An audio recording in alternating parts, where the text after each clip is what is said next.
Hi friends, ఈరోజు రొయ్యల ఇగురు చేయబోతున్నాను.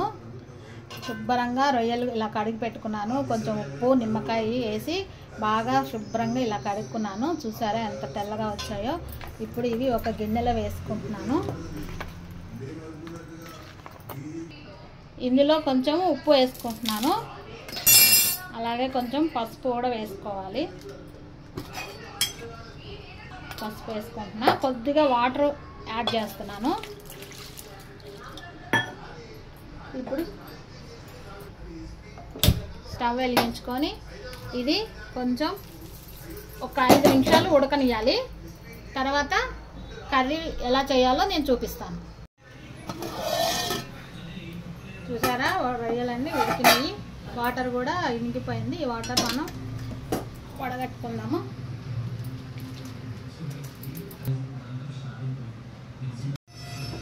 ఇప్పుడు ప్యాన్ పెట్టాను. అది కొద్దిగా వేడవ్వాలి. ప్యాన్ వేడెక్కింది. నేను ఆయిల్ వేసుకుంటున్నాను. సరిపడా వేసుకుంటున్నాను కర్రీలోకి. ఆయిల్ వేడయింది. ఇప్పుడు నేను కట్ చేసి పెట్టుకున్న ఉల్లిపాయలు వేసుకుంటున్నాను. పెద్ద సైజు ఉల్లిపాయలు 3 వేసుకున్నాను.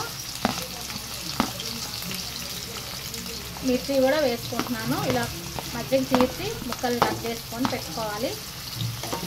ఉల్లిపాయలు గోల్డ్ కలర్ వచ్చే వరకు వేయించుకోవాలి. ఉల్లిపాయలలో కొద్దిగా కల్లుప్పు వేసుకుంటున్నాను. కరివేపాకు కూడా వేసుకుంటున్నాను. నాన్ వెజ్లో కరివేపాకు చాలామంది వేసుకోరు. నేను వేసుకుంటాను, బాగుంటుంది. ఉల్లిపాయలు బాగా వేగినాయి, కలర్ మారింది. ఇప్పుడు నేను ఇందులో అల్లం పేస్ట్ వేసుకుంటున్నా. అల్లం వెల్లిగడ్డ ఈ రోట్లో దంచుకున్నాను. ఇప్పుడు అది వేసుకుంటున్నాను. ఇలా వేసుకుంటే చాలా బాగుంటుంది అన్నమాట. అప్పటికప్పుడు వేసుకుంటే కర్రీస్ కూడా చాలా టేస్ట్గా వస్తాయి. అల్లం వెల్లిగడ్డ పేస్ట్ కూడా బాగా పచ్చి వాసన పోయేలాగా వేయించుకోవాలి. అల్లం కూడా బాగా వేగిపోయింది. మంచి స్మెల్ వస్తుంది. మనం అప్పటికప్పుడు దంచి వేసుకున్నాం కదా, చాలా మంచి వాసన వస్తుంది. ఇప్పుడు నేను ఇందులో ఉడికించుకున్న రొయ్యలు వేసేసుకుంటున్నాను.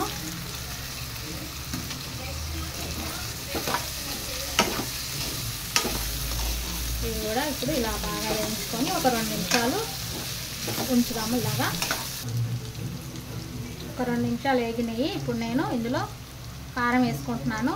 2 స్పూన్లు కారం వేసాను. ఒక 1/2 స్పూను పసుపు, కల్లుప్పు వేసుకుంటున్నాను సరిపడా. నాన్ వెజ్లో కల్లుప్పు వేసుకోవాలి. నేను అదే వేసుకుంటాను, బాగుంటుంది.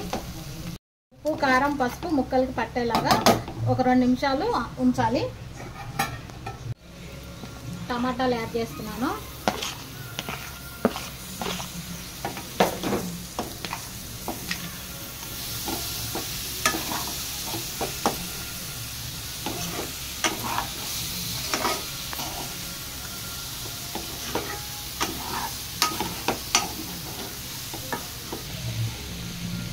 ఇందులో ఒక గ్లాస్ వాటర్ వేసుకుంటున్నాను.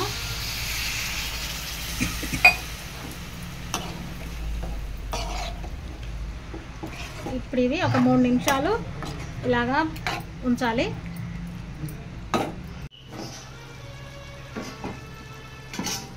కర్రీ బాగా దగ్గరకు అయింది. ఇప్పుడు మనం ఇందులో ధనియాల పొడి వేసుకున్నాము. 2 స్పూన్లు ధనియాల పొడి వేసుకుంటున్నాను.